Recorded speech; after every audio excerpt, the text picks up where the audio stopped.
terrorists to make a bomb for them. But it does what any good right-minded scientist does with the plutonium and uses it as an energy source to make a time machine. Okay, so here they are, Twin Pines Mall. Marty, this is Michael J. Fox, who is documenting the first expression of this time machine. It's a DeLorean car inside that truck. He pulls it out. There's a dog there named Tyson. Yes. Einstein making a second appearance tonight. So, what happens is the Libyans find out he didn't make a bomb for them, and they track him down at the mall, and they kill him. Marty gets into the DeLorean and says, wait a minute, I have a time machine. I can go back in time, warn him, and that way he won't get shot, or get shot and he'll survive it. So he gets in the DeLorean and goes back 30 years. He didn't have to go back that far, but he was getting chased by the Libyan terrorists. Twin Pines Mall, what was there before this mall? Twin Pines, yeah. I think more broadly, farmland is what's been given over to malls because we produce more food on less land with fewer people than ever before. If you go back 200 years, 8 out of 10 people were farmers. Now you go your whole life never even met farmer.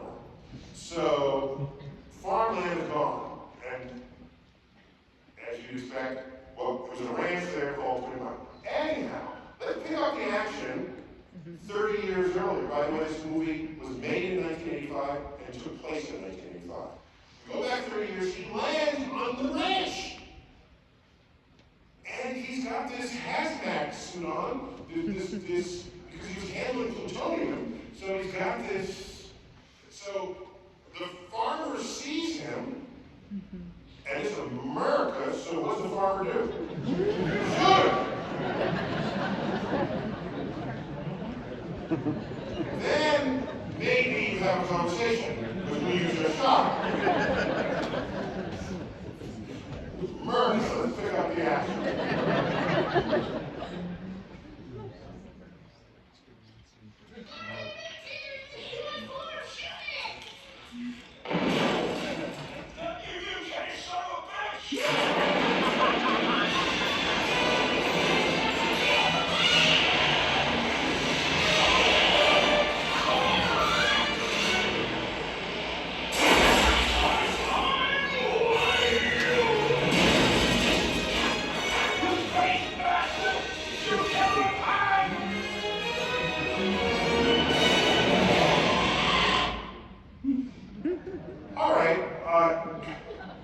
Before we analyze this further, there's a crime committed here, often repeated in films. For some reason, many people think that it's dark out until the moment the sun rises. It was dark 10 seconds earlier. They got a lamp trying to find their way around. He comes out here, we see the sunrise, and it's light. There's something called twilight. Try it. It's actually not that much brighter the moment the sun peaks above the horizon than it was in the previous 20 minutes. You guys have beautiful horizons here. Check it out yourself. It doesn't do that. And at sunset, it doesn't instantly get dark. There are court cases that are trying to decide, could you have seen the person crossing the street when the sun set 3 minutes ago? Yes, you could have! Your Honor. Learn some science before you adjudicate. Anyhow, let's go back and see what happened there. He's trying to escape. Our farmer loves those Twin Pines, doesn't he? He's got a fence around him. And Marty's not intentionally trying, he's just trying to escape as best he can. And he plows over one of the ponds. But it's the Twin Pines Ranch. So what happens? So he goes back to the future, and we rejoin that scene,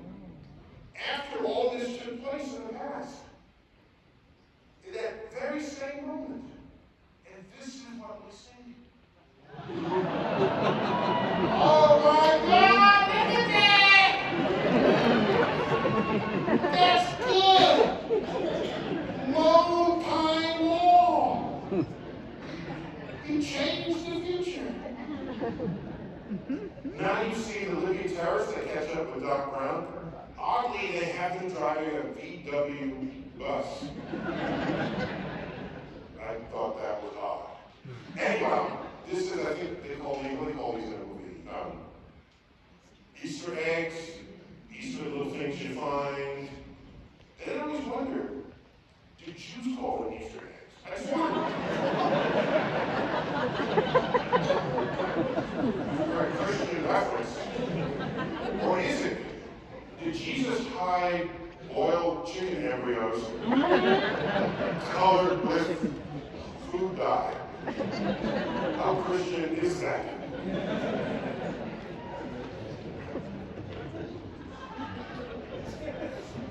Yes, I'm Christian. We're going to eat chocolate bunnies.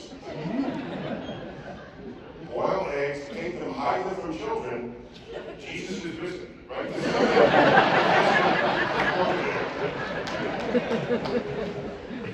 All I can say is I don't understand it. That's all.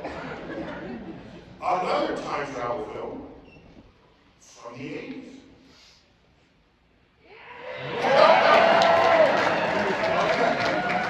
Now, who has never seen this film? Okay. That's okay. Yeah, sure. I want to explain the plot of this film, but do not question it. Just receive it. Okay? Okay. Bill and Ted are high school seniors. They're about to flunk their history class, and if they do, they won't graduate high school on time, and one of the parents is going to send them to military school. And I forgot what the other parent is going to do, but they'll be divided and it'll be terrible for them. Okay. They also have a garage band Wild Stallion! called Wild Stallion. I think Wild is a lion, is that right? Very, very much like Leonard Skinner. A lot of extra Y's. Anyhow, they're awful. George Carlin shows up in a phone booth. So a phone booth. Long ago, when you wanted to call someone, you have to have coins in your pocket and look for one of these boxes in the street. And you go up to it, you pick up the receiver, and be this close from your mouth as it has been with 50 other people that morning. You have to remember the phone number, and then you call them. Okay? That's what would happen in that box, that phone booth. By the way, my generation, our immune system had practice. I barely ever got sick.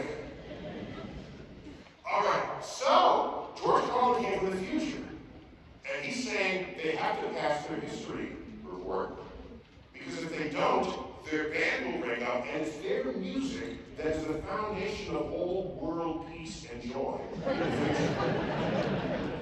So he gives them this phone booth, which is a time machine, and they dial up a year, and they can go back and learn from historical characters, or better yet, bring them into the present for their history report.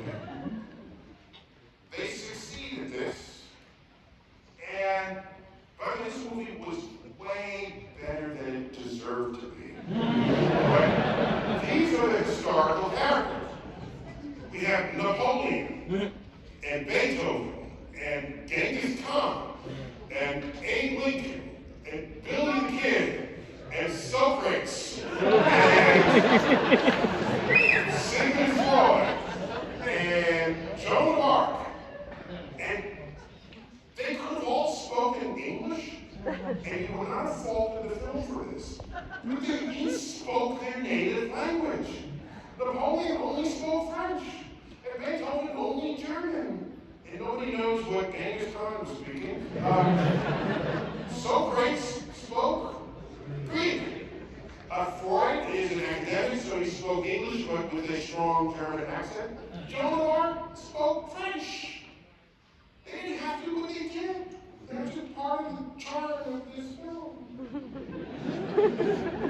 By the way, so once they brought them all back, this is like the end of the history report. But a lot happens before this moment. They gather them all, and they take them to the mall.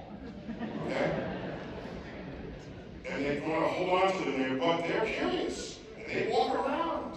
And Beethoven, for example, finds the music store.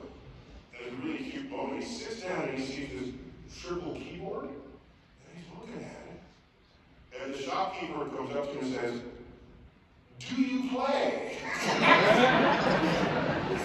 Beethoven says, "What's up?" And a few seconds later, he's got all three keyboards going. And Genghis Khan goes to the sporting goods store, and he likes the baseball bat, and he's wreaking havoc. And what else?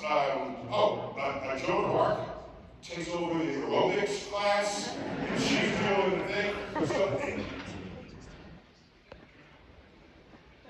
by the way, I recently did some homework on Joan of Arc. I read transcripts of her case. As you know, she was burned at the stake by the Catholic Church for heresy. Yeah, that's just, that's how humans do what humans do, right? So I want to pause. Half the reason, you read the case, half the reason was because she was a cross-dresser. Oh, yes. Of course, you can't lead soldiers into battle with a skirt riding side saddle, okay? Yes, she donned men's clothes. They threw the book at her. You can just find this right there in Leviticus, and it says, "A man shall not don the clothes of a woman, nor a woman the clothes of a man, lest it be an abomination to the Lord thy God." It's right there. That's half the case against her. They burned her at the stake. And what has happened several times in the history of the Catholic Church, they say, "Oops!"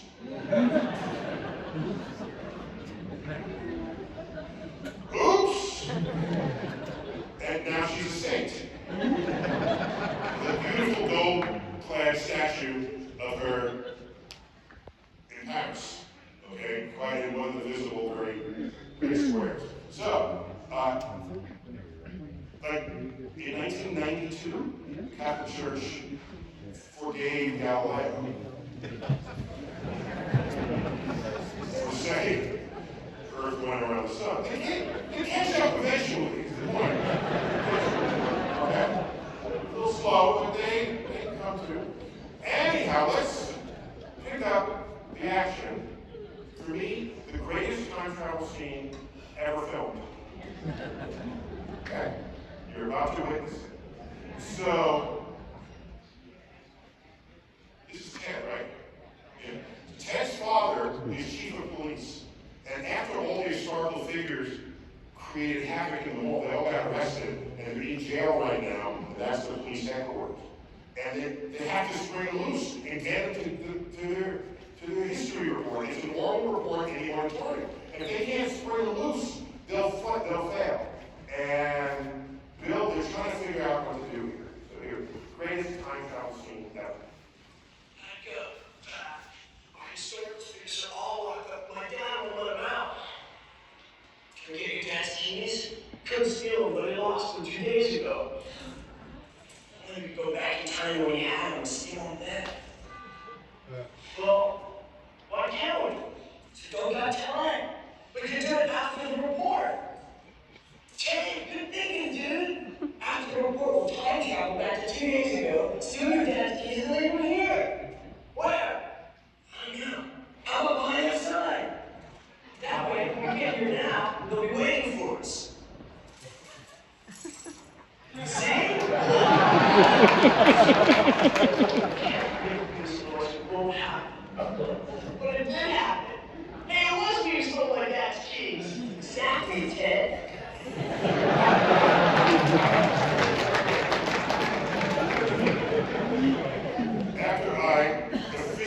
swear that was the greatest time travel scene ever filmed.